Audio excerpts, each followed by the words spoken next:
Nogia hadir terus ya. Nogia bisa dengar saya?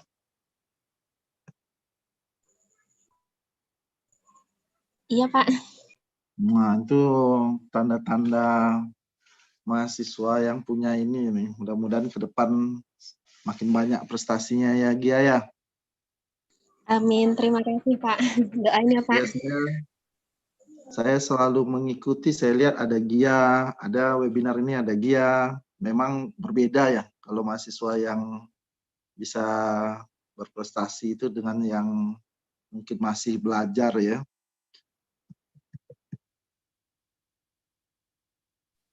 Jadi Bu Cut, Nogia ini pernah mengikuti AIMUN namanya, acara pertemuan mahasiswa sedunia di Malaysia gitu ya Gia ya.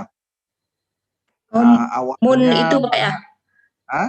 Moon ya? Ya. Oh, tahu. Awalnya banyak yang meragukan apa sih kegiatannya gitu. Benar nggak ada kegiatan itu gitu. Nah, sehingga saya dapat kemarin ada YouTuber yang sedang kuliah di Jepang, siapa sih namanya ya? Masih mahasiswa S1. Jeremy Pauline, Pak. Jeremy Iya. Pauline. Lalu Jeremy Pauline mengikuti kegiatan itu juga. Makanya saya bilang ini kegiatan bukan abal-abal, bahkan prestisenya ini. Nah, Gia ini pernah mengikutinya. Kemudian terpilih sebagai apa, Gia? Yang entrepreneurship, young entrepreneurship ya? Iya, Pak. Nah, di Malaysia juga ya? Singapura? Di mana ya? Dan itu full fundingnya diberikan oleh penyelenggara. Jadi dan kemarin terakhir menjadi juara 1 apa namanya akuntansi ya, Pekan Ilmiah Akuntansi ya, nasional ya di Sahkuala. Ya mudah-mudahan teman-teman mahasiswa yang ada di sekarang ini juga mulai belajar, mulai membiasakan diri dengan perlombaan-perlombaan nasional. Jadi mungkin adik-adik tingkatnya bisa tanya dengan Gianya sendiri gitu, ke Kak Gianya gimana tipsnya kan Pak ya? Iya, tapi yang jelas saya kan sering perhatikan tuh kalau ada kita kegiatan saya perhatikan siapa sih yang sering masuk gitu kan, siapa sih yang sering dengar gitu kan. Nah Gia ini salah satu nih saya lihat sering kali hadir gitu kan. Artinya memang dia punya kemauan yang baik untuk bisa berprestasi, untuk mendapatkan ilmu gitu. Nah, memang buktinya ya itu, prestasinya ya ini. Ya mudah-mudahan diikuti lah sama adik-adik mahasiswa yang lain ini kan, yang sekarang sedang join. Saya pikir mungkin ada baiknya kita buka saja. Bu Cut, mungkin apa dulu kita coba sapa Pak Firly, udah bergabung belum? Tadi Pak Firly sudah sempat join Pak, sudah saya jadikan co-host, tapi kayaknya keluar lagi. Atau jaringan kali ya? Ya. Kalau belum ya kita tunggu sebentar. Tadi udah sempat masuk, udah jadiin, ini Bapaknya balik lagi. Oke, sudah 25 juga nggak apa-apa tuh. Ya biasanya sambil jalan nanti. Bahkan tadi ada dosen senior yang WA saya kan, Pak Denny, itu acaranya malam nanti boleh nggak kalau dosen gabung? Saya bilang silakan aja Pak. Ya, saya ingin tahu benar tuh Pak Denny business competition business plan itu seperti apa tuh ya. Saya bilang silakan Pak gitu kan. Ya mungkin sambil jalan silakan Bu Cut. Baik Pak, terima kasih. Untuk seluruh mahasiswa yang hadir mungkin bisa di-on-kan kameranya dulu ya, karena acara akan kita mulai sekarang. Baik, Assalamualaikum warahmatullahi wabarakatuh. Waalaikumsalam warahmatullahi wabarakatuh. Selamat malam dan salam sejahtera untuk kita semua. Yang terhormat Bapak Dr. Denny Setiawan SEMEC selaku Wakil Dekan 3 FEB Riau, Yang saya hormati narasumber acara ini yaitu Bapak Tengku Firly Mustar SEMM. Yang saya hormati pula mungkin Bapak dosen, Bapak Ibu dosen dan seluruh mahasiswa yang telah hadir pada acara ini. Baiklah, untuk membuka acara malam ini dengan tema Yuk Mengenal Bisnis Competition, mari kita dengarkan kata sambutan dari Bapak Wakil Dekan 3 kepada Bapak Dr. Denny Setiawan, kami persilahkan. Baik, terima kasih Bu Cut sebagai moderator pada malam hari ini. Bismillahirrahmanirrahim. Assalamualaikum warahmatullahi wabarakatuh. Waalaikumsalam. Selamat malam, salam sejahtera, salam damai untuk kita semua. Lagi-lagi bersyukur kita kepada Allah Subhanahu wa Ta'ala dengan mengucapkan alhamdulillahirabbil alamin, karena pada malam hari ini kita dikasih lagi kesempatan untuk mendapatkan ilmu yang insya Allah akan bermanfaat bagi adik-adik mahasiswa ini. Yang saya hormati dosen-dosen Fakultas Ekonomi dan Bisnis Universitas Riau yang mungkin hadir pada malam hari ini, join bersama kita semua ya di room ini untuk sama-sama share ilmu. Kemudian tentu saja yang saya hormati dan yang saya muliakan Pak Tengku Firly Mustar ya, yang pada kesempatan malam hari ini sebagai pemateri. Nah, beliau juga adalah salah satu tim pembina kreativitas mahasiswa yang akan membawa adik-adik untuk mengetahui ilmu-ilmu tentang business plan, ya, kemudian juga mungkin dalam bidang yang lain. Nah, yang saya hormati dan yang saya banggakan mungkin kalau ada kelembagaan yang hadir pada malam hari ini, ya, karena kelembagaan juga seringkali ya diundang untuk mengikuti kompetisi seperti ini. Kemudian tentu saja yang saya sangat banggakan adik-adik mahasiswa yang telah join di room business plan competition pada malam hari ini. Saya lihat pesertanya kurang lebih 32 orang, terus bertambah ya. Dan tentu saja saya pribadi tentu ingin tahu juga sebenarnya apa itu business plan.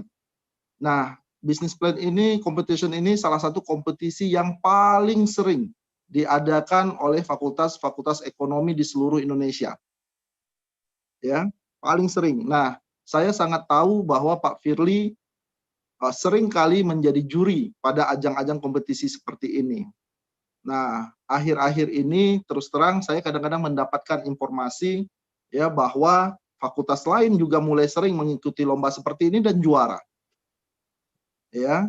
Nah, tentunya kita berharap bagi mahasiswa kita, bagi adik-adik mahasiswa ini dapat mengetahui apa sih sebenarnya business plan itu. Nah, jika dia kompetisi seperti apa sih, penilaian seperti apa, yang bisa menang, ide-ide kreatif seperti apa yang bisa ditawarkan oleh dengan juri, yang bisa dilihat khalayak ramai dan bisa mendapatkan juara.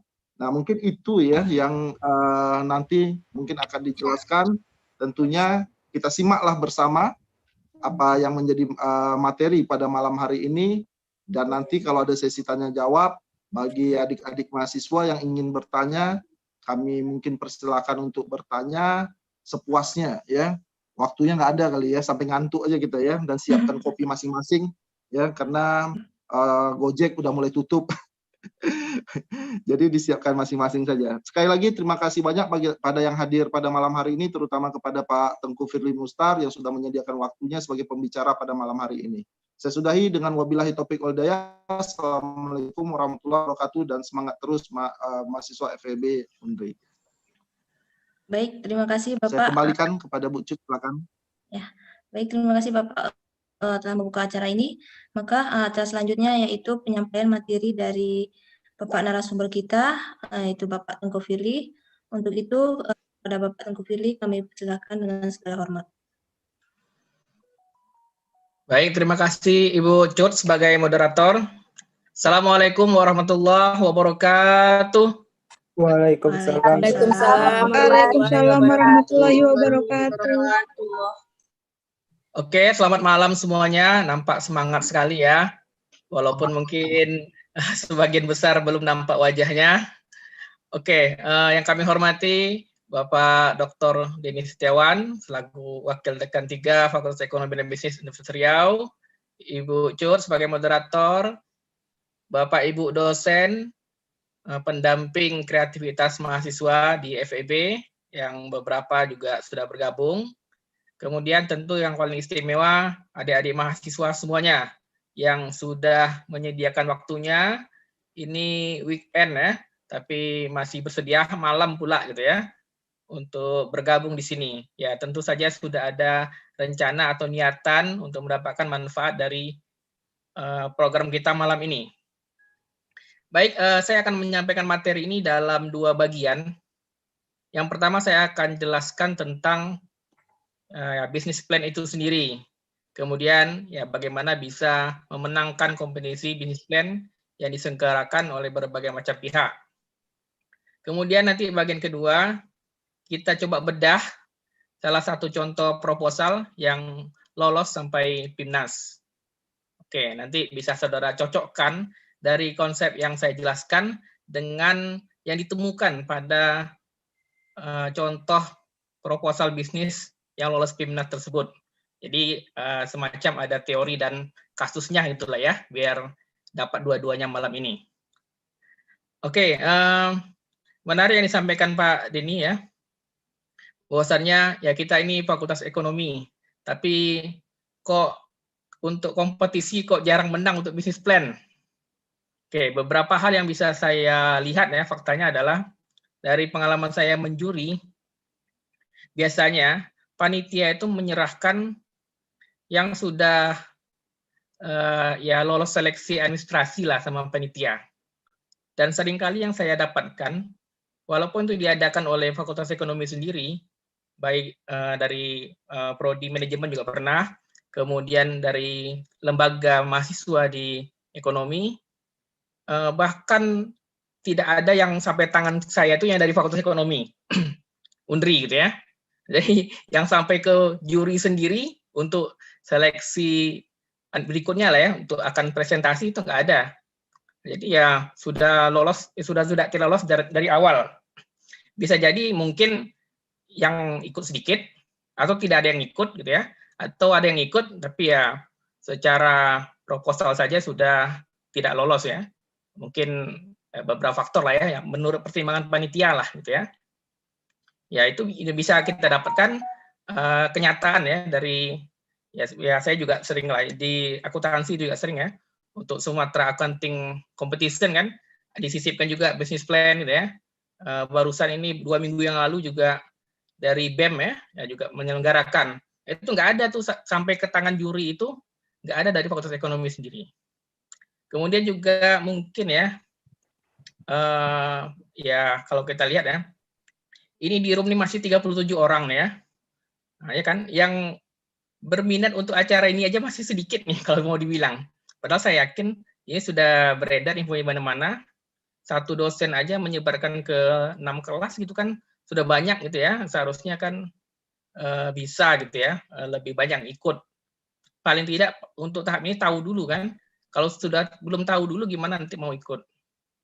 Dan sebenarnya ini ya memang disayangkan juga ya. Bisnis plan ini di materi kewirausahaan itu materi pokok gitu ya. Artinya bisa menjadi capaian pembelajaran, bisa menyusun bisnis plan dari kewirausahaan. Dan seharusnya kalau sudah menempuh kewirausahaan semester 2 atau mungkin di akuntansi semester 4 ya, kalau di manajemen semester 2 itu sudah bisa bikin bisnis plan. Kalau enggak ya enggak lulus ya kan, karena itu adalah capaian pembelajaran.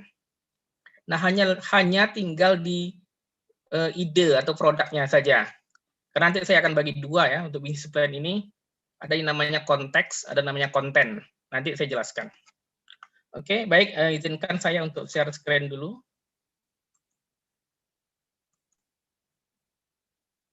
Sudah terlihat ya screen-nya? Masih loading, Pak. Nah, Loading, ini sekarang sudah. Sudah ya? Sudah.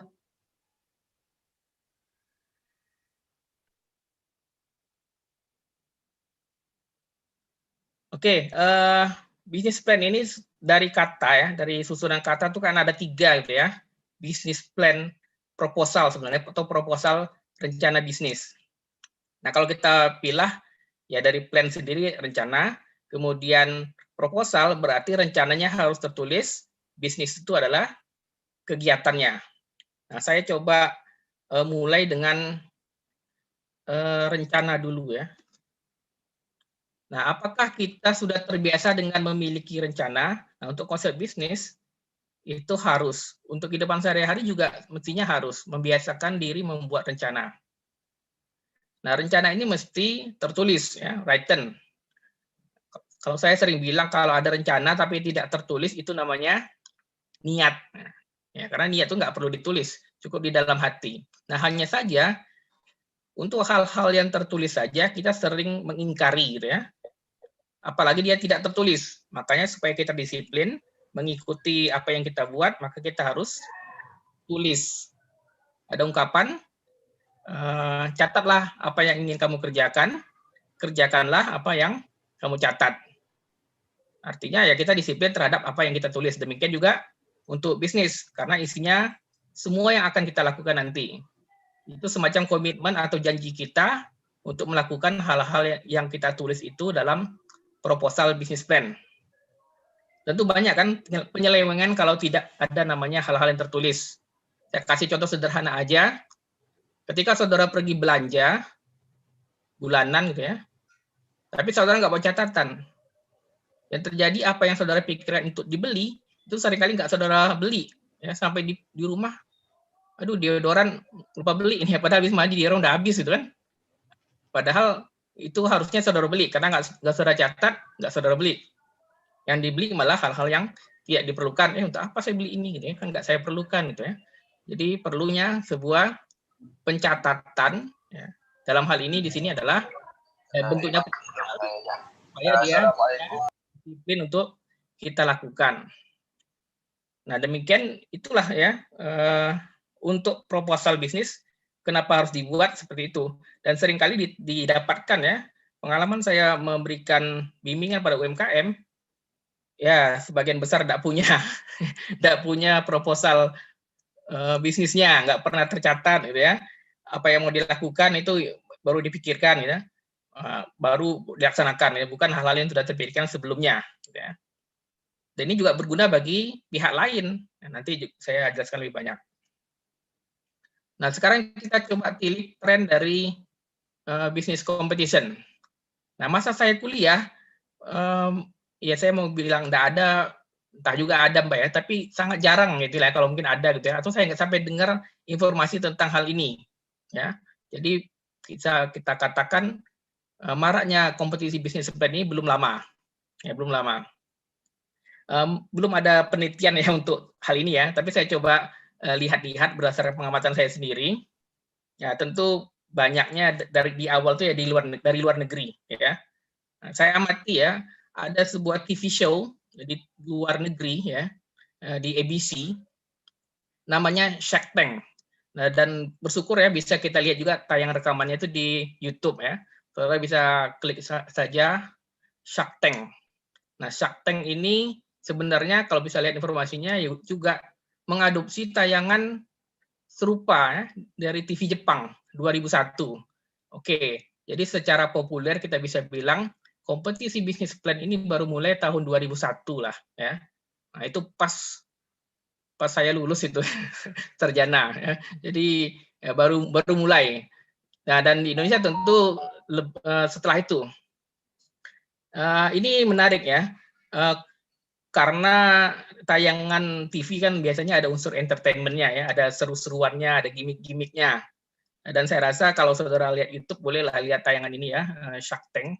Shark Tank itu artinya tangki hiu ya. Jadi peserta yang di sana akan mempresentasikan produk mereka di depan para investor. Nah, investor ini ya disebut hiu. Jadi seperti kita dikelilingi oleh menyelam gitu ya, dikelilingi oleh ikan hiu.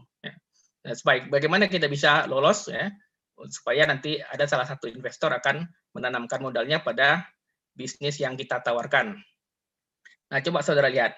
Dan di Indonesia sendiri itu juga ada ya. Mungkin kalau saudara perhatikan ya, Diplomat Business Challenge. Ini pemenangnya hadiahnya 2 miliar. Nah, gitu ya. Modal usaha kalau bisa meyakinkan. Dan tentu banyak lagi yang sifatnya yang hanya presentasi saja gitu ya. Untuk proposal bisnisnya tidak ditayangkan di TV, dan itu lebih banyak lagi. Dan ini membuatnya menjadi lebih populer. Dan seperti yang dikatakan Pak Dini tadi, ya, kalau Fakultas Ekonomi paling populer, paling banyak dilaksanakan lomba ya bisnis plan ini. Nah, karena dia paling banyak, tentu bisa kita bilang hampir setiap saat dilakukan orang gitu ya, diselenggarakan orang. Ya, coba saja saudara searching di Google gitu ya, misalnya kompetisi bisnis plan 2020 gitu ya. Wah, itu banyak ya. Jadi untuk lomba ini ya, kapan kita bisa ikut? Saya rasa jawabannya bisa kapanpun, karena ada banyak lembaga ya, kemudian ada banyak yang menyelenggarakan. Jadi ya silakan saja cari-cari kesempatannya, ya kan? Hitung aja ya Fakultas Ekonomi di Indonesia ada berapa gitu ya? Perusahaan Indonesia ada berapa gitu ya? Belum lagi yang skala nasional seperti lomba-lomba yang diadakan oleh Belmawat, Ristek Dikti gitu. Nah, ini yang saya bisa sampaikan ya. Memang lomba ini sangat banyak sekali. Tadi Pak Dini juga menyampaikan ya. Untuk Belmawat sendiri memang paling banyak kompetisinya itu ada unsur-unsur bisnis plan-nya. Namanya beda-beda gitu ya. Perbedaannya sedikit, bahkan mungkin bisa dikatakan hampir nggak ada bedanya. Paling di formatnya saja atau di waktu penyelenggaraan saja. Misalnya pertama PKMK ya, ini yang cukup populer. Program kreativitas mahasiswa kewirausahaan, menghasilkan karya kreatif, inovatif dalam peluang usaha yang berguna bagi mahasiswa setelah menyelesaikan studi. Kemudian KBMI, kompetisi bisnis mahasiswa Indonesia, program kewirausahaan Merdeka Belajar tahun 2020. Nah, dan ini di prodi manajemen lah ya, kalau prodi yang lain saya belum tahu ya, kan mengambil kewirausahaan ya sebagai salah satu program Merdeka Belajar Kampus Merdeka. Nah, kalau ada mahasiswa bisa ikut kompetisi ini, itu harganya adalah 20 SKS. Jadi saudara bisa tidak perlu kuliah 20 SKS kalau ikut program ini ya. Kemudian KIBM, ini yang baru ya. Kompetisi Inovasi Bisnis Mahasiswa. Oke, ini fokusnya adalah inovasi, walaupun sebenarnya yang lain juga sama gitu ya. Tapi mungkin ada misi yang lebih spesifik gitu ya, yaitu untuk revolusi industri 4.0. Nah, berarti ini arahnya ke ya, teknologi informasi. Kemudian KBMK, nah, ini paling cocok sebenarnya memang untuk ekonomi ya, khususnya manajemen dan akuntansi ya, karena ini ada kompetisi bisnis, manajemen dan keuangan. Pemberdayaan bonus demografi dengan kontribusi nyata ilmu bisnis di bagaimana menangkap peluang bonus demografi. Kemudian yang diselenggarakan oleh perguruan tinggi yang sangat banyak ya, baik perguruan tinggi tingkat fakultas, prodi, jurusan maupun lembaga kemahasiswaan. Kemudian oleh BUMN, nah, juga ada, tinggal cari aja infonya tuh, pasti ada aja. Perusahaan swasta, baik yang nasional bahkan multinasional. Yang saya tahu pernah juga itu yang cukup ramai ya Sherty ya, padahal cuman ya mungkin kita bilang bukan perusahaan terlalu besar lah gitu ya, mengadakan gitu ya. Kemudian beberapa perusahaan multinasional ya, yang juga eventnya kadang sampai ke luar negeri gitu. Jadi banyak ya. Dan saya lihat di YouTube juga ada tuh beberapa orang ikut bisnis plan sampai ke luar negeri. Ya, jadi mau dibilang ya memang banyak sekali, sangat banyak sekali. Oke, tentang bisnis plan ya, nah, ini penting. Nanti saudara bisa lihat perbedaan ya. Bisnis plan untuk bisnis benar-benar gitu ya, sama bisnis plan untuk perlombaan ya, orientasinya. Untuk mulai usaha ya memang harus ada perencanaan ya, seperti saya bilang di awal tadi. Walaupun usahanya kecil, nah ini pengalaman saya menanyakan para UMKM ya, nggak ada bisnis plan. Mestinya harus ada walaupun kecil.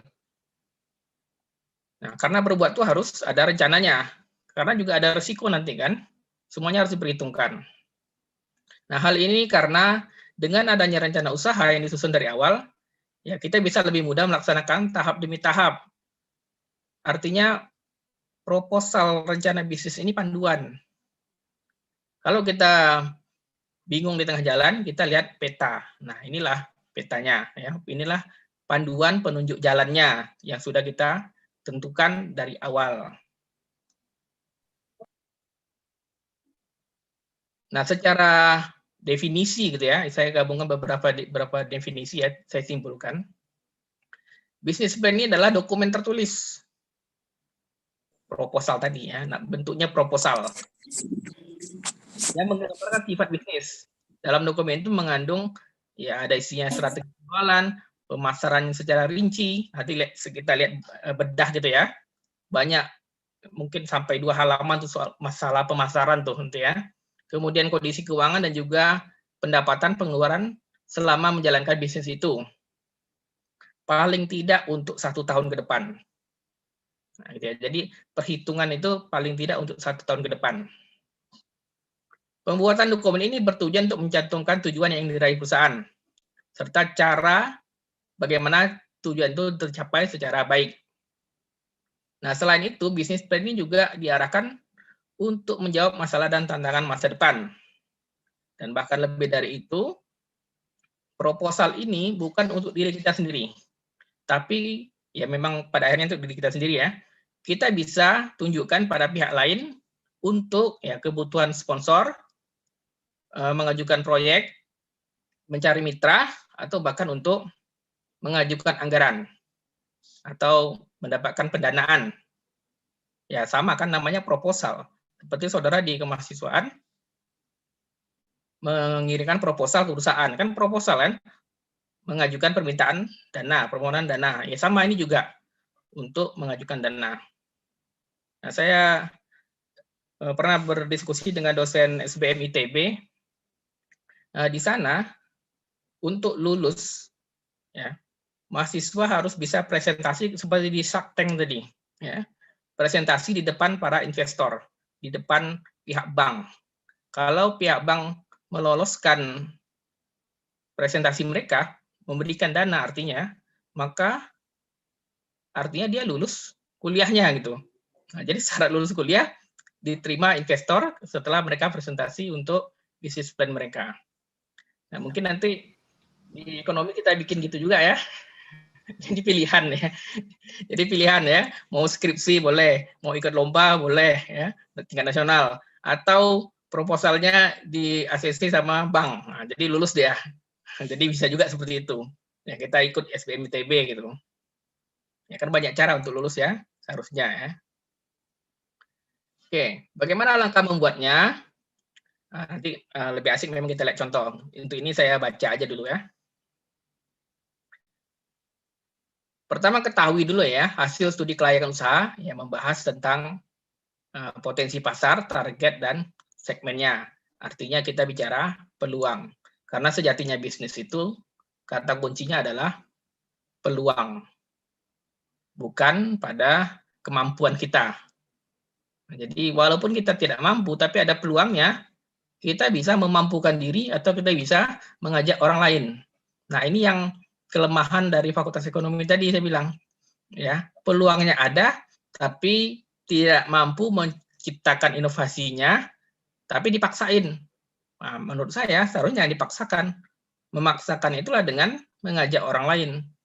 Maka seringkali saya bilang ya kolaborasilah sama fakultas lain. Saudara punya ide, ya ajak mereka untuk merancang produknya, karena itu memang bukan bagian kita. Apalagi manajemen gitu kan. Manajemen itu intinya adalah memberdayakan orang, ya. Jadi kerja sendiri, ya one man show, tidak sanggup kita. Ya, kemampuan kita memberdayakan orang, mengumpulkan talent-talent untuk menghasilkan produknya, nah itulah kemampuannya. Ya, ajak teman-teman, ya mungkin dari perikanan, dari MIPA, dari pertanian, dari teknik, ya untuk inovasi produknya. Kemudian kebutuhan investasi dan modal, biaya personal, neraca awal, Ya, isinya pendapatan, margin, proporsional, dan keuntungan. Kemudian strategi bisnis, walaupun tidak spesifik, ya, tapi ada gambaran di sana. Oke, saudara bisa print screen atau capture halaman ini, karena ini adalah prinsip dalam bisnis plan. Saya nanti bedah proposal itu berdasarkan SMART ini. Nanti kita lihat unsur SMART ini di proposal itu mana saja. Sebagai contoh nanti ya. Nah, selain nanti beberapa hal paragraf yang akan saya bedah nanti, mungkin di luar konsep SMART, tapi itu adalah hal yang menarik. Jadi untuk SMART ini coba di print screen dulu atau di capture gitu ya. Nanti dicocokkan sama yang saya jelaskan. Karena nanti ke slide-nya kan saya tutup nih ya. Oke, prinsip bisnis plan itu adalah SMART ya. Itu adalah akronim dari specific, measurable, achievable, relevant, dan time bound. Specific artinya state what you'll do, use action word. Mau ngapain? Nah, bisnisnya itu mau ngapain?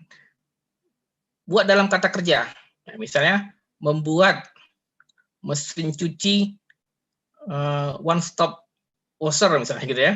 Artinya dia bisa mencuci sekaligus mengeringkan, sekaligus udah rapi kesetrika gitu ya. Ini menarik sekali nih ya. Nah, belum ada produknya saya rasa. Tapi mungkin sudah banyak yang memikirkan hal ini. Belum tercipta. Contoh gitu ya. Kemudian M, measurable. Provide a way to evaluate use metric or data target. Ya, harus ada hitung-hitungan, harus ada data gitu ya, berbasis data. Misalnya saudara menceritakan fenomena, itu data, kebutuhan apa gitu ya, kurangnya minat misalnya kan, nah, itu masalah kan, itu datanya apa? Ya. Misalnya tren penggunaan smartphone yang tinggi, nah, efeknya berdasarkan data kesehatan, nah apa gitu ya, yang misalnya merusak jaringan sel dan seterusnya. Kemudian saudara ciptakan untuk meredus itu gitu ya. Jadi data gitu, ada datanya. Ya, misalnya peningkatan penggunaan kan dan data-data lainnya. Kemudian achievable. Within your scope, possible to accomplish, attainable. Nggak muluk-muluk ya. Apalagi juri itu kan ngerti ini yang bikin mahasiswa. Pasti ada batasannya ya. Walaupun hebat idenya, tapi saudara jangan muluk-muluk. Artinya ada target-target yang realistis ya. Misalnya penjualan hanya di kota atau kota sekitar gitu ya. Tidak sampai internasional gitu kan. Apalagi baru bisnis plan. Kemudian relevant. Make sense with your job function, improve the business in some way. Artinya profil kita itu memang bisa melaksanakan itu. Makanya perlu tadi kolaborasi ya. Nanti kalau jurinya lihat ini ekonomi semua, tapi yang dibuat itu aplikasi itu. Wah ini dari mana nih yang relevan nih, yang bisa menghasilkan ini gitu ya. Jangan-jangan ini sales saja nih katanya kan, menjualkan produk perusahaan dan seterusnya. Kemudian time bound, semua harus ada ukuran waktu ya, time frame. Kapan didapat, kapan dicapai, sampai unit berapa. Pokoknya semua harus ada batasan-batasan waktu. Nah, jadi konsep SMART ini mesti ada di dalam business plan. Bisa itu nanti diintisarikan dari paragraf per paragraf, bisa itu nanti dari kesan. Nah, kesan itu gini. Kita sudah baca nih bisnisnya keseluruhan. Disimpulkan ya SMART ini ada semua. Walaupun mungkin dia berpencar-pencar dalam halaman berapanya. Ya, tapi bisa juga langsung kita dapatkan item-item itu dalam setiap paragraf yang tertulis. Oke, nah sekarang what must do ya untuk bisa menang kompetisi. Oke, saya lihat juga dari yang dilakukan oleh juri-juri lain gitu ya. Nah, saya perhatikan. Nah, untuk peserta mesti kenali pihak penyelenggaranya. kenali visi misinya, ya, kenali sepak terjang penyelenggaranya. Ya. Misalnya penyelenggaranya adalah perusahaan yang sangat concern terhadap lingkungan. Wah, itu paling menarik kalau produk saudara itu tentu juga sejalan atau satu visi dengan si perusahaan itu. Ya. Ada unsur-unsur go green-nya gitu kan. Kemudian ikut ketentuan itu pasti ya. Ketentuannya macam-macam ya. Bisa ketentuan sampai hal-hal yang sangat teknis ya, misalnya format penulisan dan seterusnya, ya ikuti saja ya. Dalam hal ini no string attached lah ya, nggak usah tambah embel-embel yang lain-lain ya. Di sini tidak perlu kreativitas lah gitu ya, karena ikuti saja. Kecuali dibebaskan, karena ada juga yang bebas ya, format nggak dibebaskan gitu ya, isi pun dibebaskan, itu tidak masalah ya. Kemudian pelajari proposal business plan pemenang sebelumnya, ya dari kompetisi yang diselenggarakan lembaga yang sama. Ya karena ya kita yakin lah ya, bahwasannya itu tidak akan ada perbedaan jauh penilaian-penilaiannya gitu ya, item-item penilaiannya. Kemudian dia pahami lah poin-poin penilaian dan biasanya langsung dicantumkan tuh ya. Apa misalnya tingkat inovasinya, kemudian profit itu ya, itu bisa saja ya. Kemudian ya di presentasinya dan seterusnya itu bisa saja ya. Kemudian, nah ini juga yang menjadi masalah yang sering ditemukan. Berkonsultasilah dengan dosen pembimbing sejak awal. Kapan? Ketika saudara dapat infonya, langsung konsultasi. Artinya saudara masih kosong sama sekali. Ada ide sih tapi belum saudara belum apa-apain. Ya. Kebanyakan ya berkonsultasi dengan dosen setelah semuanya selesai gitu ya. Nah, dosennya mau bisa apa? Saya juga pernah tuh ya. Ini belum lama nih, belum masih mungkin 2 bulan lalu lah ya. 3 orang tuh mahasiswa akuntansi udah lolos sampai di UNY, udah lolos sampai untuk dipanggil presentasi lah gitu ya. Baru cari dosen gitu ya. Wah, saya mau bisa apa gitu kan? Ya saya bilang ya, oke ya kita sesuaikan waktunya, hubungi saya lagi gitu kan. Tapi enggak juga menghubungi saya. Akhirnya ya paling terakhir lah ya dari yang bisa presentasi gitu ya. Karena itulah ya tidak berkonsultasi sejak awal. Karena sejak awal itu kan kita brainstorming dulu tuh ya.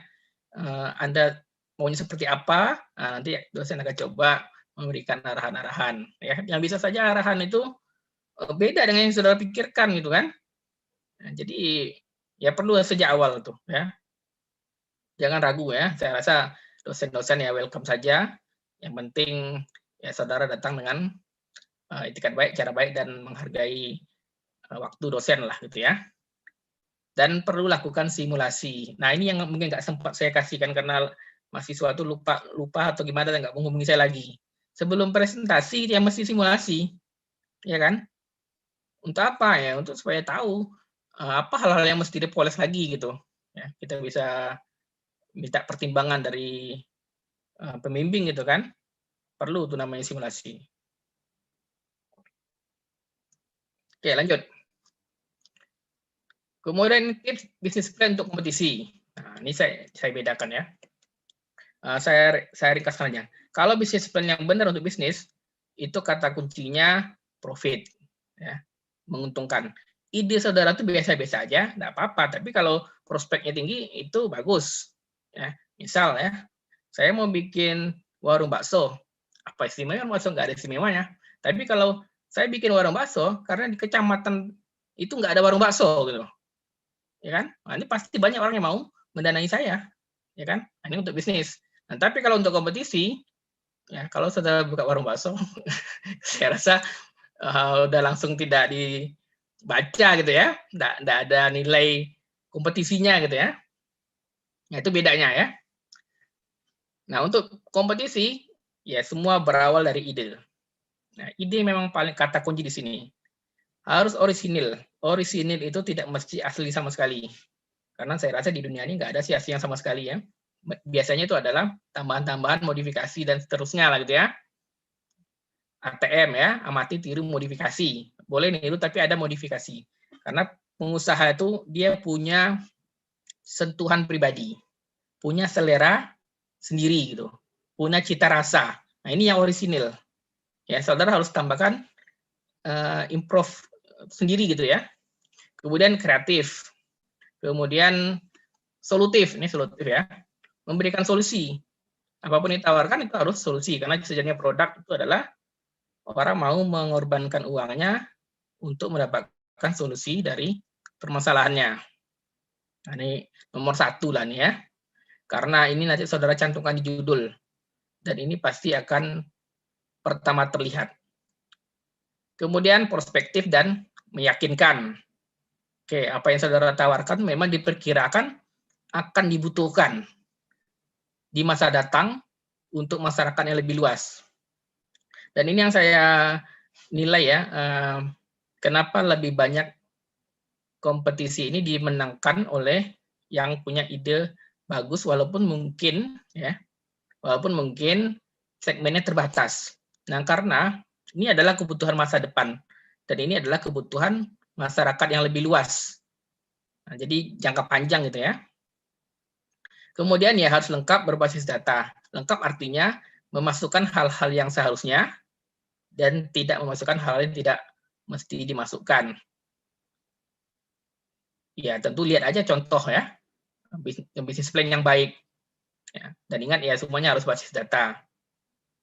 Misalnya ya, kemarin di yang kompetisi yang di BEM itu bukan pemenang 1 sih, tapi bagus ya. Datanya lengkap ya, karena banyaknya ya sampah dari pengolahan bakpia itu ya, kan menggunakan kacang hijau tuh ya. Kacang hijau itu akan ada kulitnya tuh ya.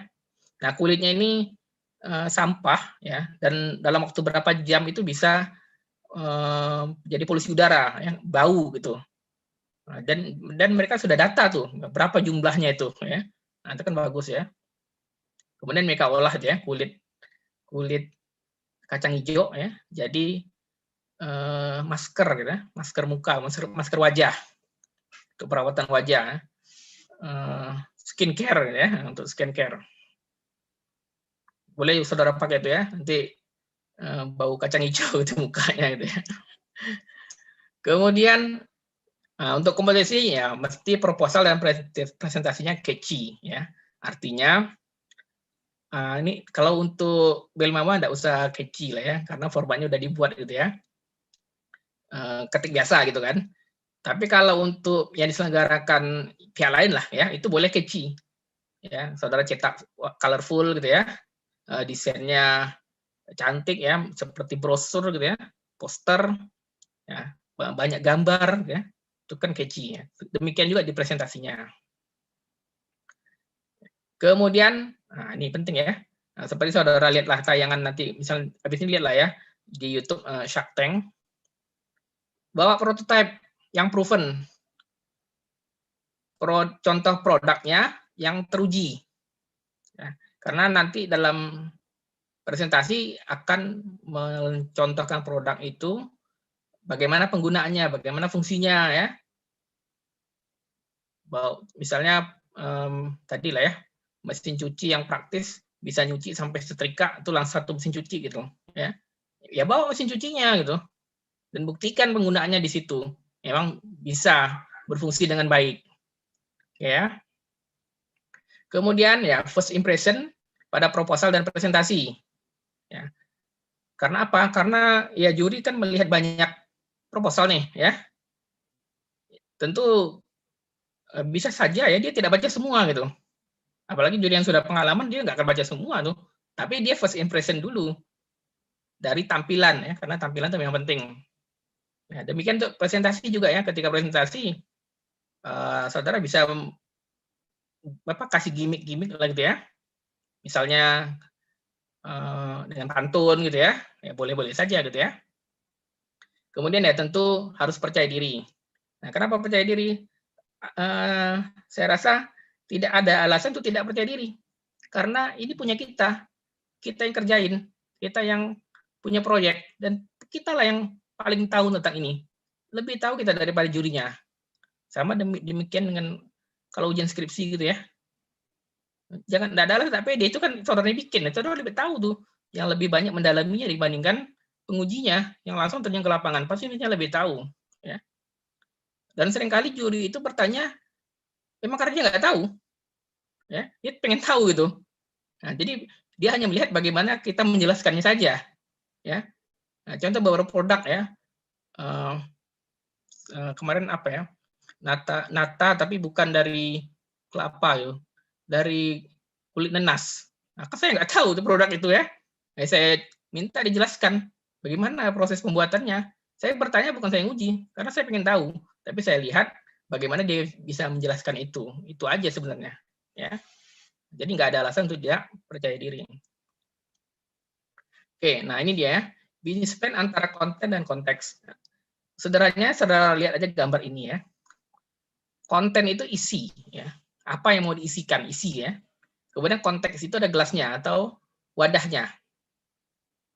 Ya, saudara bisa punya konten bagus, tapi kalau wadahnya, misalnya gelasnya ini peang gitu ya, jadi jelek kan? Walaupun sebenarnya isinya bagus itu. Misalnya isinya minuman sehat lah gitu kan bagus gitu ya. Tapi jadi jelek kalau bentuknya jadi karena gelasnya peang gitu.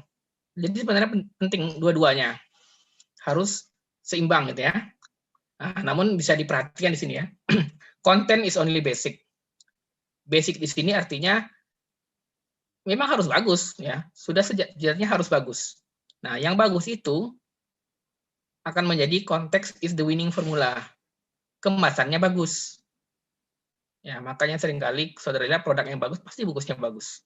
Ya, karena perusahaan tidak ingin kesannya jelek muncul padahal isinya bagus hanya karena dari bungkus yang jelek. Jadi penting dijaga untuk bisnis proposal antara kontennya sendiri ya sudah benar semuanya secara format, isinya memang sudah pakai konsep smart tadi ya.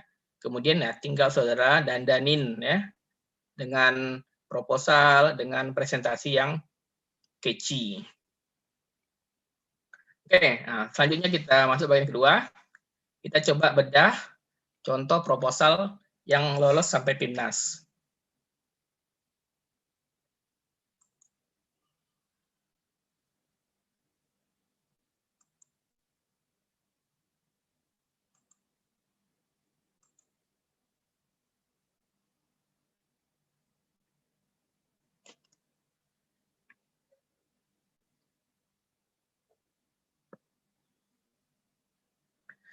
Baik, mudah-mudahan saudara tadi sempat print screen ya, smart tadi, supaya nanti kita tinggal merujuk lagi ke sana ya.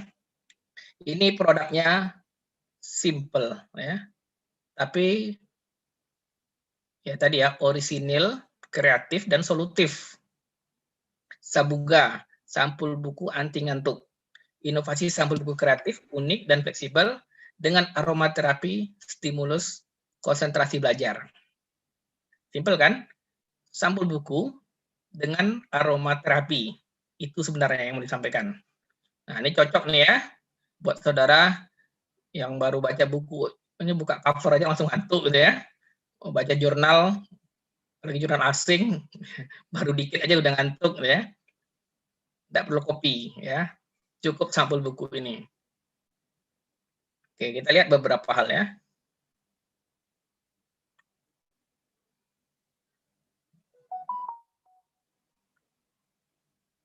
Oke, nah ini ketika saya baca, ya, saya dapat kesimpulan ini adalah S. Ya.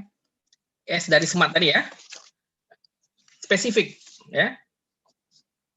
Oke, nah, lihat ya, spesifik sekali produknya ya. Hanya satu produk ya. Kemudian tapi ya produk ini lengkap ya. Bisa disetel untuk ukuran A4 A5 gitu ya. Dan tadi pasti dengan aromaterapinya. Nah, itu unsur khasnya ada di sini. Ya, spesifik. Kemudian ini M-nya ya. Measurable. Ada ukuran, ada dasar data ya. 23% orang yang membaca buku dan 85% nonton TV. Kalau sekarang mungkin ini pecah lagi nih ya, mungkin ya. Mungkin nonton YouTube lebih banyak nih ya. Nonton TV itu untuk apa aja? Supaya ada suara yang nggak sepi aja rumahnya ya. Nah, tapi orangnya main HP juga kan. Ya, itu perubahan ya perilaku. Dan saya rasa ini bisa juga jadi hal yang bisa dipikirkan.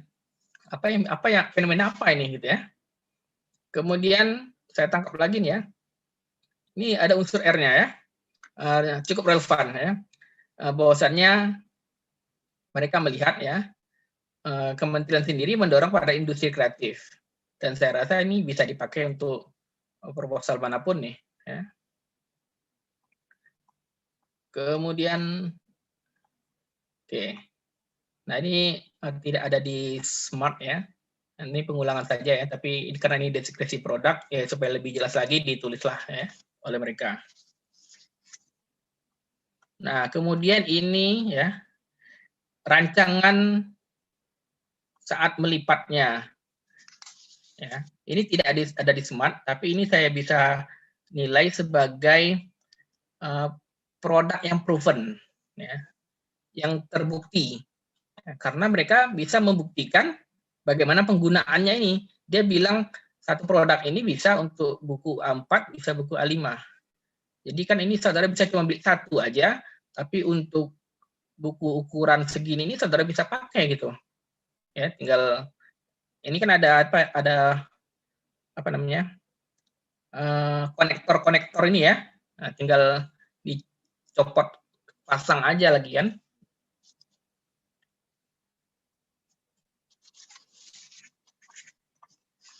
Oke, kemudian nah ini memang beberapa strategi mereka masukkan ya nanti ya.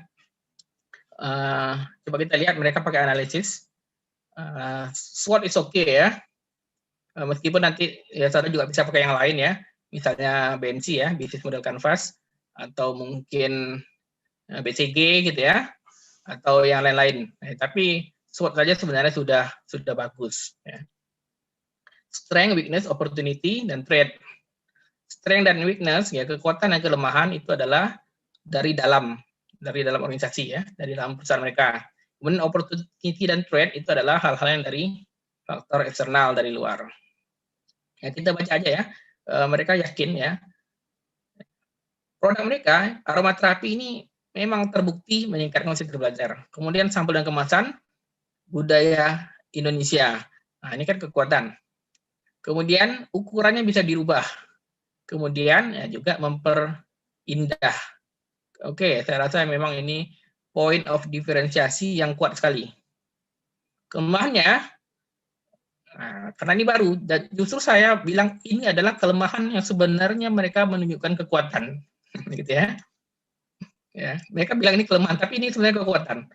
Baru, belum dikenal. Berarti intinya ini ya baru, ya kan? Ini kebaruan, ya.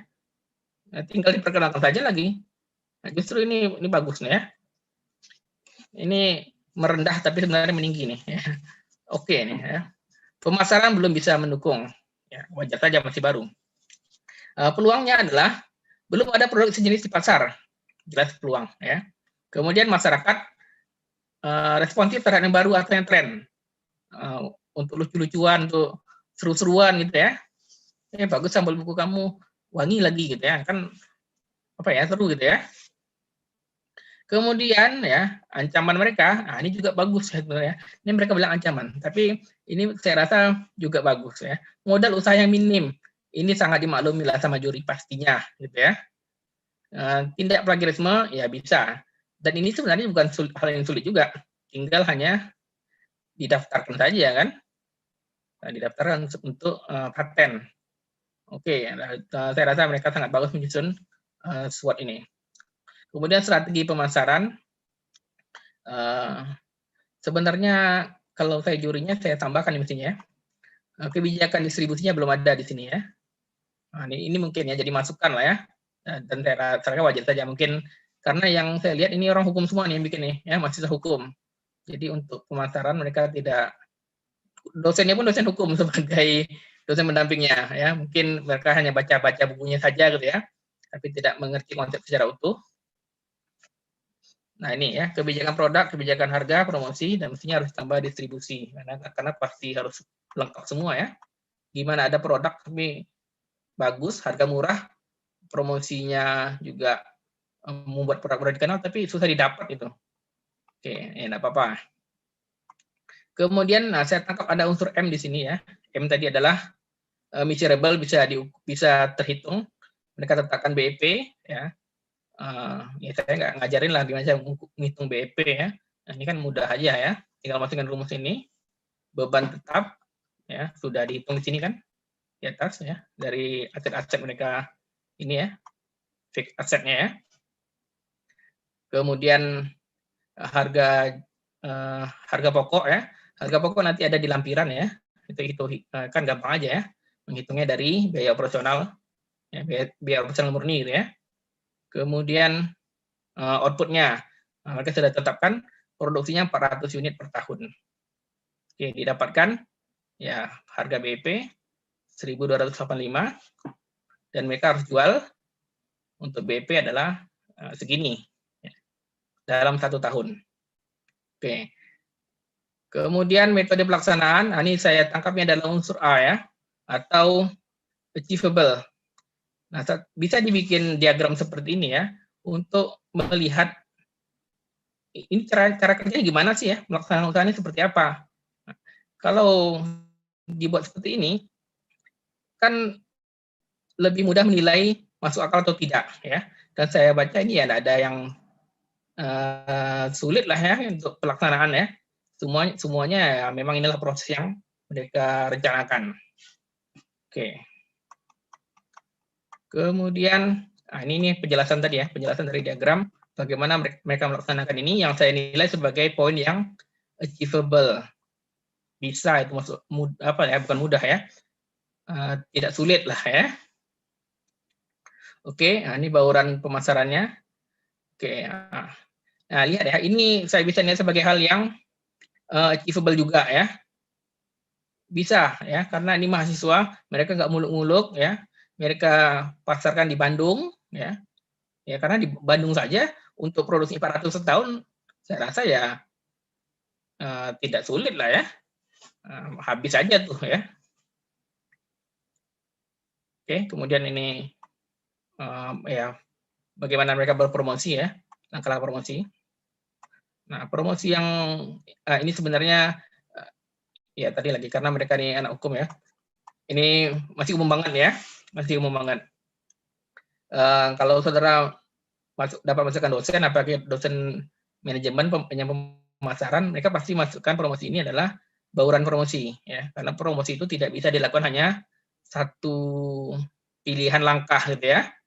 Ya. Paling tidak ya beberapa lah ya. Bauran promosi itu ada 7 ya. Paling tidak ya 2 di antara 7 itu ya.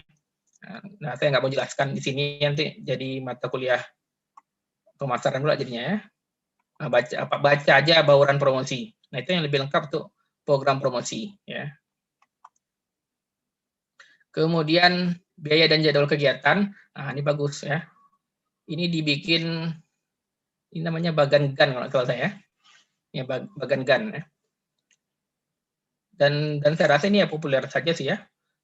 Bagan seperti ini ya. Di mana semuanya bisa dinilai sebagai hal yang T ya, di SMART tadi ya, time bound.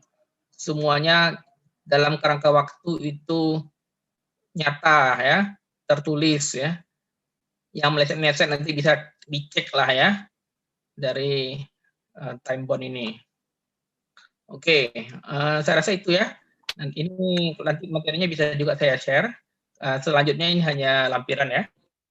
Jadi sebenarnya proposal rencana bisnis kalau untuk PKM itu ya segini aja ya. 13 halaman ya. Yang 14 halaman lah sama daftar pustaka. Yang lain-lain sampai 30 ini hanyalah lampiran ya, biodata gitu ya. Kemudian justifikasi perhitungan-perhitungan anggaran ya, dan hal-hal yang lebih detail ya yang sudah dijelaskan pada proposal intinya.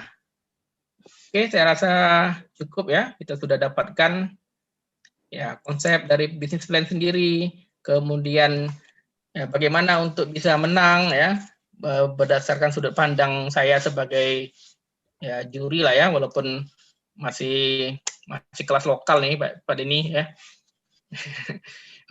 Kemudian tapi saya juga belajar juga dari juri-juri yang sudah sampai nasional gitu ya, karena kadang-kadang mendamping mereka juga ya untuk event-event yang dilaksanakan mungkin hanya di tingkat perguruan tinggi.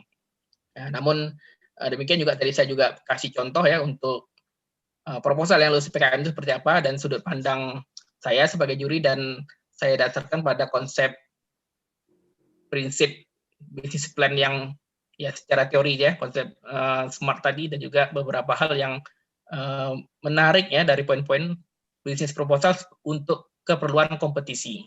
Oke, terima kasih. Mungkin nanti kita bisa diskusi. Saya kembalikan kepada Ibu Cut sebagai moderator. Dari saya sementara demikian. Silakan Ibu Cut. Terima kasih Bapak Tengku Firly, sangat lengkap materi yang telah disampaikan sampai dikasih contoh-contoh dan contoh laporannya juga gitu kan. Nah, baik, acara selanjutnya yaitu sesi tanya jawab. Untuk seluruh adik-adik mahasiswa, mungkin ada yang sudah punya pertanyaan, bisa langsung ditanyakan ya. Sudah ada pertanyaan belum? Mungkin atau Bapak Ibu dosen? Dari Pak Denny, atau saya lihat ada juga Pak Rezi, ada yang ingin tanyakan? Kalau belum ada dari mahasiswa, silakan Pak. Biasa ya, di kesempatan pertama ya, saya mungkin tidak bertanya ya, cuman mau menambahkan informasi saja. Yang pertama, saya berterima kasih banyak sekali lagi kepada Pak Firly ya. Materi yang Pak Firly sajikan itu mudah untuk kita cerna dan mudah-mudahan bisa diaplikasikan, bisa dijadikan panduan lah ya bagi adik-adik mahasiswa ini, saudara mahasiswa semua untuk mengikuti kompetisi-kompetisi. Kemudian seperti yang disampaikan Pak Firly juga, sebenarnya dia mirip-mirip konsep dasarnya. Nah, pertandingan di tingkat nasional itu banyak tentang yang bisnis ya, yang keilmuannya adalah Fakultas Ekonomi. Nah, hari ini hari Jumat, saya bilangnya Jumat ini biasanya Jumat Barokah ya, atau Jumat Berkah. Saya baru saja membagikan dana pada mahasiswa Fakultas Ekonomi yang proposalnya didanai oleh Kementerian dari KIBM, Kompetisi Inovasi Bisnis Mahasiswa.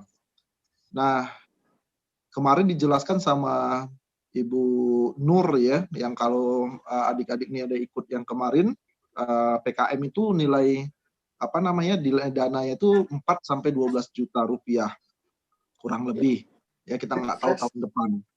Nah, ini teman-temannya kemarin itu dapat 12.180.000 rupiah yang melebihi dari PKM.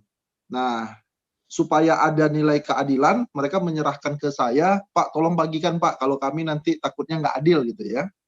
Nah, tentu saya bagikan, dan tadi baru saya bagikan, saudara bisa bayangkan satu orang mahasiswa rata-rata memegang uang 4 juta, atau ketua lah yang saya lebihkan sedikit 5 juta, 6 juta rupiah. Dan itu bukan nominal yang kecil. Nah, diawali dengan seperti yang dikatakan Pak Firly tadi, kita memulai berkelompok ya, mendiskusikan, mencari dosen pembimbing dan sebagainya. Maka itu menurut saya jangan mudah menyerah dan harus berani untuk mencoba. Nah, yang kedua, saya juga pernah berbicara sama beberapa teman-teman review nasional atau yang mengelola lah kemahasiswaan ya. Kok kampusnya itu tiap pertandingan tuh selalu ada yang ikut gitu. Misalnya PKM ada 40 proposal, nanti di KBMI ada 30 proposal, di KIBM ada 40 proposal gitu. Nah, ternyata kuncinya karena yang seperti kata Pak Firly tadi, karena dasarnya dia sama, cuman siapa penyelenggaranya dan melihat aja formatnya. Kalau kita yakin, karena ada juga di sana subjektif ya, selera juri. Kalau kita yakin ini bagus dan belum juara di kompetisi, minimal belum didanai di kompetisi yang satu, masukkan lagi di kompetisi yang berbeda. Nah, makanya dia kan kalau kita jujur Pak Firly, kita grafiknya itu masih misalnya PKM kita sampai 60 proposal, tapi nanti KIBM cuma 4 proposal gitu. Kita masih seperti itu. Nah, mereka tuh cenderungnya itu sama itu. Ya kalau 40, 45, nanti turun jadi 38 gitu. Nah, ternyata itu juga yang dimasukkan, dosen pembimbing yang sama. Nah, strateginya seperti itu, ya. Tapi yakin bahwa ini memang sebenarnya punya potensi, tapi kebetulan mungkin belum rezekinya. Tapi kalau kita lihat, oh ternyata memang jelek, mungkin bisa kita tukar. Nah, jadi adik-adik mahasiswa tuh mungkin nggak perlu mikirkan banyak ide gitu, ya. Satu ide kita terjemahkan, kalau belum kita coba perbaiki, ikutkan di kompetisi yang lain, seperti itu. Ya, itu saja mungkin ya yang saya tambahkan informasinya. Kalau soal bisnis plan ini, sebenarnya saya pernah juga, walaupun mungkin nggak sesering Pak Firly, dulunya diminta jadi juri. Dulu saya pernah menjuri itu kegiatannya yang lumayan besar. Maksudnya besar itu memang universitas-universitas besar datang di kita. Saya lupa apakah manajemen yang mengadakan, HMJ manajemen, atau BEM yang mengadakan 4 atau 5 tahun yang lalu. Memang pesertanya ketika dikasihkan sama saya laporan dari panitianya, dia bilang, Pak, alhamdulillah Pak, pesertanya dari universitas besar umumnya datang. Dari UGM, dari UI, UNPAD, Brawijaya, Undip itu ikut di kompetisi itu. Nggak tahu bagaimana teman-teman mahasiswa saat itu melobinya supaya mau ikut, ya, datang memberikan proposalnya. Tapi saya jadi sadar nilai kreativitas mahasiswa itu luar biasa. Memang idenya tuh benar-benar seperti yang kata Pak Firly tadi. Pak Firly memang udah jelas ya menjelaskan. Kalau dia sebenarnya bisnis plan ya profit gitu. Tapi kalau dia kompetisi, ini berbeda lagi gitu. Kita harus kreatif terhadap ide, meskipun mungkin profit bukan hal yang utamanya. Nah, ide teman-teman mahasiswa ini, yang dari teman-teman kita mungkin di universitas-universitas yang kita anggap sudah mapan itu, memang luar biasa. Dan saya yakin ya, kita juga mampu hal seperti itu. Cuman kadang-kadang kita belum mau memulainya. Jadi ya, mari kita mulai sama-sama sekarang ya. Bersama-sama kita coba untuk mendiskusikan sama teman-teman. Pak Firly saya yakin, Bu Cut, ya siapapun dosen yang ada di FEB itu terbuka untuk kita semua. Mungkin demikian aja Bu Cut, mohon maaf saya hanya menambahkan. Adik-adik ini saya lihat ada pertanyaan mungkin yang mau diajukan sama Pak Firly, karena Pak Firly ya lokal tapi aromanya nasional ya. Mudah-mudahan saya pingin tim kreativitas kita juga nanti akan diikutkan dalam tingkat-tingkat yang lebih besar. Demikian Bu Cut, terima kasih. Baik Pak, berarti untuk kita, misalnya untuk mahasiswa mau ikut bisnis plan, bisa dari satu proposal dimasukin ke beberapa penyelenggara gitu ya, biar mencoba segala peluang yang ada gitu kan Pak? Bisa saja, bisa saja, karena biasanya waktunya kan juga berbeda kan? Iya. Nah, berbeda. Kadang-kadang mahasiswa ini seperti itu Bu Cut, dia coba sekali, lalu mungkin belum berhasil, nanti ada kompetisi lagi, dia mikir ide yang baru, karena yang ini nggak berhasil, dia mikir ide yang baru, lama-lama nggak kepikir, malas ikut gitu. Padahal strateginya di universitas besar nggak seperti itu, ya. Tapi dia yakin ya, misalnya kata Pak Firly tadi, idenya tuh dia anggap cemerlang. Dia dan dosen pembimbingnya, tim dan dosen pembimbingnya anggap itu bagus. Ada mesin cuci, mencuci, mengeringkan, melipat sekaligus. Nah, tentunya ini ide yang luar biasa. Tapi di kompetisi ini mungkin bukan itu yang dibutuhkan, mereka nggak menang. Ya, lalu ada lagi kompetisi yang lain, bisnis plan juga yang diadakan kementerian, tapi namanya berbeda gitu. Nah, dia mikir lagi, apa ya kemarin udah nggak menang yang mesin cuci. Lama mikir, akhirnya habis waktu. Udahlah nggak usah lagi lah ikut gitu. Nah, padahal dia bisa masukkan lagi, lihat pedoman. Nah, kelebihan dari teman-teman di Jawa itu dia peraturan itu memang dijadikan mereka kitab suci. Artinya ketika peraturan buku pedoman yang sudah dikeluarkan, mereka benar-benar detail untuk mempelajarinya. Nah, tinggal pelajari saja. Oh, ini disuruh PON 12 yang kemarin, ini disuruh PON 11 yang kemarin PON 12, ya udah rubah gitu, ya.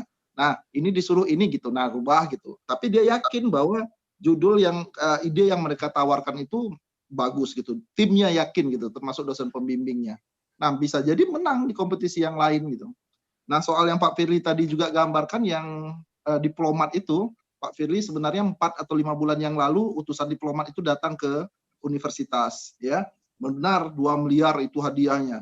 Saya bilang sama utusannya, karena bertemu sama saya Saya bilang sama apanya, wah 2 miliar kalau mahasiswa dapat lumayan nih Mbak ya gitu. Dia bilang bukan lumayan lagi Pak, mungkin berhenti kuliah mahasiswanya itu ya. Tapi saya dapat arahan karena ini yayasan di bawah rokok ya, produknya untuk berkonsultasi ke tingkat universitas. Nah di tingkat universitas mandek karena ada aturan yang tidak memperbolehkan hal itu. Akhirnya saya bilang sama mahasiswa, saudara tanding atau ikut dengan independen saja. Karena kalau formal kita nggak diizinkan ya dari universitas. Nah itu sedang berlangsung ya sekarang, dan penyelenggaranya yang di Pekanbaru itu punya startup ya, punya pelatihan startup. Banyak juga mahasiswa kita saya suruh gabung ke sana dan sekarang sedang mengikuti ajang pelatihan-pelatihan atau mungkin webinar-webinar dan sebagainya. Itu mungkin informasinya, Bu Cut. Ya. Ya, baik, terima kasih Pak. Untuk Pak Tengku Firly, ini ada salah satu mahasiswa kita ya nanya, tapi nanyanya lewat chat pribadi gitu ke saya. Dia tanya penasaran bisnis seperti apakah yang cenderung mendapatkan kesempatan untuk lolos di kompetisi gitu? Apakah di kuliner atau di produk lainnya gitu? Mungkin ini pertanyaan kita umum ya, bidang apa yang bisa lolos ke kompetisi? Oke, saya rasa jawabannya saya geserkan saja dari narasumber kita sebelumnya ya, Ibu Maita, Ibu Zuhra ya. Sebenarnya ya apa saja ya, karena produk itu kan apa saja. Kan definisi produk itu adalah ya bisa memenuhi kebutuhan, keinginan, kemudian orang mau membayarnya, dan itu untuk kepuasannya ya. Maka ya jawabannya apa saja, ya kuliner is oke ya, tapi kalau untuk kompetisi harus ada sentuhan inovasi ya, misalnya memanfaatkan kearifan lokal ya, sumber-sumber kuliner lokal yang belum terekspos dengan maksimal ya, kemudian ya pasti ada inovasinya lah ya gitu ya, dalam kepraktisan ya bisa saja ya, boleh saja, it's okay kuliner sebenarnya kan, cuman ya itu tadi ya syaratnya sentuhan inovasi harus tinggi. Produk lain juga, dan yang penting karena ini kompetisi ya, tadi ingat aja syaratnya ya, orisinil, kemudian kreatif dan solutif. Karena apa? Ini anak muda ya, mereka sangat mengharapkan sekali segala inovasi ini muncul dari para anak muda, ya, di mana kebutuhannya untuk masa depan, menyelesaikan permasalahan bangsa ini untuk masa depan. Ya, jadi kuncinya any kind of product ya, yang penting orisinil, kreatif dan solutif. Itu ya. Nah, ya saudara pikirlah apa gitu ya. Dari mana dapat idenya? Ya ide itu ya karena ada kata kunci solutif tadi ya. Ya dari masalah ya. Semua itu lahir dari masalah. Kemudian kita akan cari solusinya, ya produklah sebagai solusinya. Kehadiran produk adalah membuat kehidupan orang lebih mudah, lebih nyaman, lebih berkualitas, ya. Nah, itu dia. Oke. Baik Pak, berarti dalam mencari ide itu kita harus melihat di sekitar kita, padahal itu udah banyak masalah yang ada di sekitar kita gitu Pak ya. Cari masalah ya. Harus mencari masalah biar dapat medali emas gitu nanti dapat idenya. Kalau teman-teman mahasiswa yang lulus KIBM yang di bawah bimbingan saya itu, dia produknya namanya anak muda disingkatnya, abon dari nangka muda. Jadi selamanya abon dari ikan, dari daging. Nah sekarang dari nangka dan atau cempedak yang masih mengkal gitu, yang muda. Nah saya tanya waktu datang ke saya, emang itu bisa dijadikan abon? Bisa Pak. Di kampung saya Pak orang biasa membuat ini. Nah itu dia. Karena orang udah biasa membuat itu, tapi nasional kan nggak tahu gitu. Makanya dia buat itu. Ya. Kalau sekedar nangka masak kan biasalah kita makan ya, ini dijadikan abon gitu. Karena dia bahasanya kayak gitu tuh, di kampung saya Pak orang sering buat ini Pak itu. Cuman karena nasional nggak tahu, saya bilang ya silakan coba buat, didanai, dan termasuk yang paling tinggi pula untuk dananya diloloskan sampai 12.200.000 rupiah. Nah tadi baru dibagikan, ya mungkin sekarang sedang di kedai bakso lah kali itu ya, kalau nggak di kafe kali ya. Baik, itu saja tambahannya, Bu. Ya, ya itu dia ya. Makanan tapi apa ya? Membawa Kearifan lokal lah ya. ya Yang perlu kearifan dievaluasi lokal lagi. ke nasional gitu. Baik, untuk adik-adik mahasiswa yang lain ada yang ingin ditanyakan? Nih, yang hidupin kamera, ada yang ingin ditanyakan? Izin bertanya Pak, Bu. Silakan Syukri. Kalau misal kita dari mahasiswa FEB, kita ada menemukan ide gitu Pak. Tapi ide ini berkaitan dengan kita perlu penelitian Pak untuk ide ini Pak. Misal kita meneliti khasiat dari suatu zat tertentu gitu Pak. Sedangkan kita nggak punya kenalan dari mahasiswa jurusan lain seperti FMIPA yang tentunya mereka bisa untuk meneliti ini Pak. Nah, apa yang harus kita lakukan agar kita bisa mendapatkan mitra untuk menjadikan ide kita ini proposal untuk dilombakan Pak? Terima kasih Pak.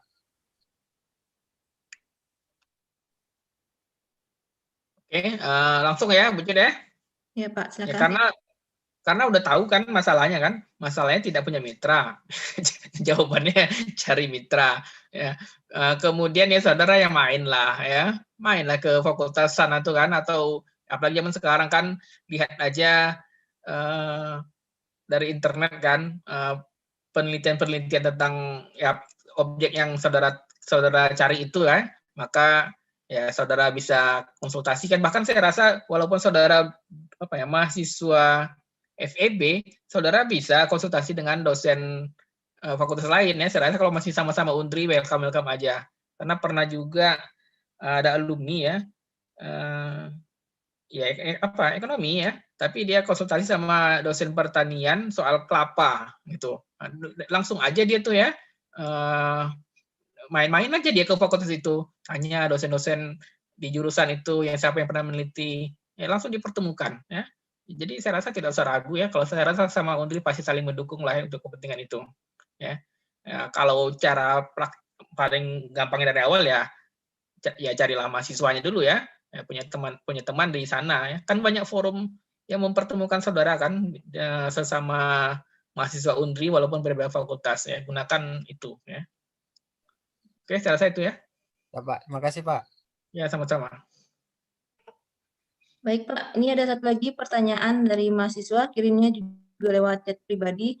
Dia ingin menanyakan apa saja kendala-kendala yang dialami mahasiswa yang sudah berpengalaman yang ikut lomba sebelumnya untuk dijadikan pelajaran bagi mahasiswa yang baru ini supaya mereka mengikuti kompetisi. Gitu. Kendala-kendala apa yang umum yang biasa terjadi, gitu, Pak? Oke, saya coba jawab ya. Dari pengalaman saya untuk simulasi ya. Dan saya bandingkan dengan simulasi presentasi dari kampus-kampus lain ya. Nah, itu tadi ya. First impression itu saya dapat ya dari banyak lah yang coba simulasi ketika ingin tampil gitu ya, dari mahasiswa kita ya. Masih nampak demam panggung gitu ya. Masih malu-malu gitu ya.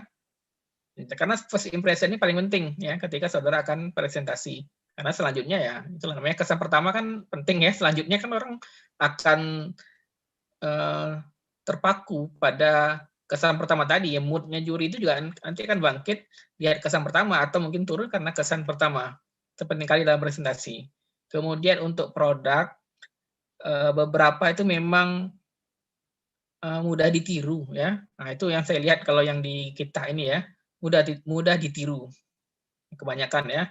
Bahkan idenya bagus ya, tapi kalau ide ini sudah tahu orang mudah tirunya. Itu yang saya lihat ya. Pernah ada yang membuat penyaring kopi itu ya dari ikut KMI ya, dari kayu gitu ya. Lolos sih sampai ke Batam sana gitu ya. Ya, tapi tidak kuat dari sisi barrier to entrance-nya itu ya. Hambatan orang lain untuk menirunya itu loh. Ya, mudah aja orang lain meniru produk itu. Ya, karena orang sudah lihat dari milik dia ya. Jadi sentuhan untuk menjaga, untuk membuat orang lain sulit meniru itu belum dapat gitu. Nah, itu kelemahan dari punya kita gitu ya. Itu sih yang ada ya dari anak-anak Undri ya. Tapi saya rasa itu pasti masalahnya tergantung juga sih ya. Nggak mesti juga anak Undri kayak gitu semua gitu ya. Pasti juga ada beberapa yang sangat bagus presentasi ya, public speaking-nya bagus ya. Kemudian juga bisa menghasilkan produk yang kuat secara inovasinya yang tidak mudah ditiru. Oke, Pak. Ya. Ya, berarti kuncinya harus pede dengan apa yang produk yang udah dirancang gitu, Pak ya. Bisnisnya apa, kita harus pede gitu. Untuk mahasiswa yang lain ada yang ingin ditanyakan lagi? Mungkin ada? Izin bertanya, Bu, Pak. Boleh, silakan. Perkenalkan, nama saya Jonathan dari jurusan Ilmu Ekonomi. Saya ingin bertanya, Pak. Jadi begini, Pak. Semisalkan kita mengikuti bisnis plan competition ini, Pak. Apakah produk yang sudah kita tawarkan atau yang sudah kita presentasikan, apakah kerahasiaannya dijamin atau malah dipublikasikan ke pihak luar atau ke media sosial? Karena jika dipublikasikan kan, Pak, akan memberi ruang bagi mahasiswa lain atau kompetitor lain untuk menjiplak dari produk kita itu sendiri. Mungkin itu saja, Pak. Terima kasih, Pak. Oke, sekarang sampai di mana produknya itu dulu ya? Apakah sudah lolos atau hanya baru kirim proposal gitu ya? Kalau kirim proposal tapi tidak menghasilkan apa-apa, saya rasa tidak ada yang tahu juga kan? Ya. Dan kalau orang pun niru pun dia kan udah nggak menang gitu kan? Ya saya rasa orang nggak akan niru juga gitu kan? Untuk mereka jadikan ide, ya. Nah, kalau dia sudah lolos, kan namanya yang lolos kan pasti sudah terdata lah produknya apa saja, penemuannya apa saja di penyelenggara sana, misal di Belmawa itu kan pastilah ya dari tahun ke tahun kan pasti sudah ada. Itu ya kalau orang meniru juga nggak akan lolos juga, ya. Itu ya. Kalau saudara takut ditiru walaupun tidak ikut kompetisi ya, sekarang kan sangat terbuka sekali untuk mendaftarkan hak ciptanya kan. Ya, Pak, untuk patennya ya bisa saja kan saudara saja, karena banyak juga kan orang punya produk nggak ikut kompetisi tapi kan tidak ingin ditiru, mereka daftarkan ya. Oke, gitu ya Jonathan ya. Oke, Pak. Terima kasih banyak, Pak. Ya, sama-sama. Mahasiswa yang lain ada yang ingin tanyakan lagi? Ada? Saya lihat ada dosen kita juga, Pak Nobel sudah hadir. Kemudian Bu Hilma ada juga. Mana? Ada yang ingin tanyakan? Oh ya, kalau belum ada mungkin saya ingin tanya gitu Pak ya. Nah, ya silakan. Boleh Pak. Tadi kan Boleh, Bapak di dalam proposal bisnis plan-nya pakai metode SMART. Apa di penyelenggara lain gitu juga dalam menilai proposalnya pakai metode SMART atau ada metode lain gitu Pak? Oke. SMART itu bukan metode, tapi prinsip ya. Prinsip itu dasar ya. Artinya ya mestinya ada gitu ya. Walaupun orang menamakannya apa gitu ya. Tapi hal-hal yang ya SMART tadi ya mestinya ada, walaupun ya saya bilang tadi ya, dia bisa tersurat walaupun atau juga tersirat. Tersirat tuh setelah kita baca, oh ya ini full SMART nih ya. Kalau tersurat tadi saya coba bedah ya, saya kasih cetak biru, yaitu masuklah unsur-unsurnya, gitu ya. Dan saya rasa ya nggak semua juri juga tahu SMART ini, tapi kalau secara teori gitu ya. Tapi kalau mereka baca kesan-kesan ini, mereka akan nilai apakah ini di proposal itu ada ataupun tidak. Karena isinya itu kan format bisnis plan-nya kan bisa bebas aja kan, atau boleh juga ditentukan oleh penyelenggara. Kita ikuti aja, tapi prinsip ini mestinya ada. Ya. Itu ya. Jadi ini bukan baku gitu ya, tapi prinsip ya. Terima kasih Pak. Ya sama-sama. Yang lain ada? Mahasiswa yang lain?